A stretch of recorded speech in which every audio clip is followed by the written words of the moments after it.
আসসালামু আলাইকুম রহমতুল্লাহ।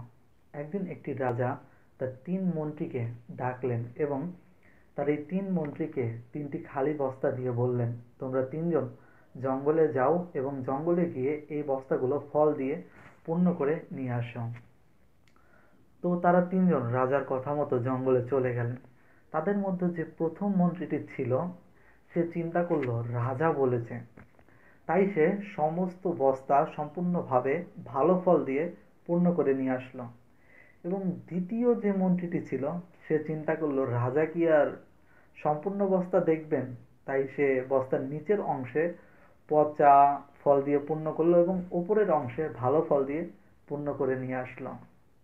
এবং তৃতীয় মন্ত্রী যে ছিল, সে চিন্তা করলো রাজার এত সময় কোথায় যে আমাদের বস্তাগুলো দেখবেন, তাই সে সম্পূর্ণ বস্তা পচা ফল, পচা পাতা ইত্যাদি দিয়ে পূর্ণ করে নিয়ে আসলেন। রাজা তাদের তিনজনের বস্তা পূর্ণ দেখে খুবই খুশি হলেন এবং তিনি অর্থাৎ রাজা বস্তাগুলো আর দেখলেন না। তাই যে তৃতীয় মন্ত্রীটি ছিল, সে নিজেকে খুব বুদ্ধিমান মনে করল।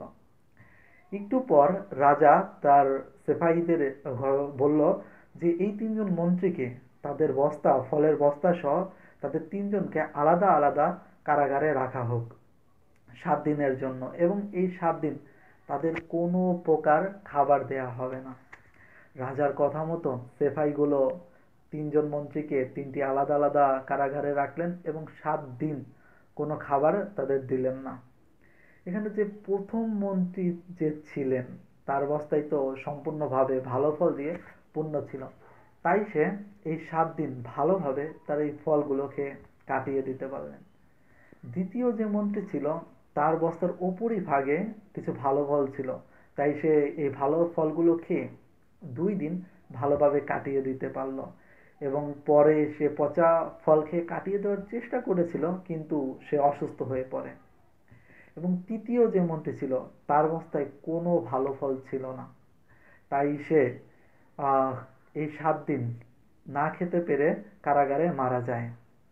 এই গল্প থেকে আমরা একটা জিনিস শিখতে পারি, সেটা হচ্ছে আমরা যদি সঠিকভাবে, যদি কোনোভাবে ফাঁকিবাজি না করে আমরা যদি সঠিকভাবে জ্ঞান অর্জন করি, তাহলে এই জ্ঞান একদিন আমাদের ঠিকই কাজে লাগবে। আশা করি ভিডিওটি আপনাদের ভালো লেগেছে। ইনশাল্লাহ দেখা হবে অন্য কোনো ভিডিওতে। আল্লাহ হাফেজ।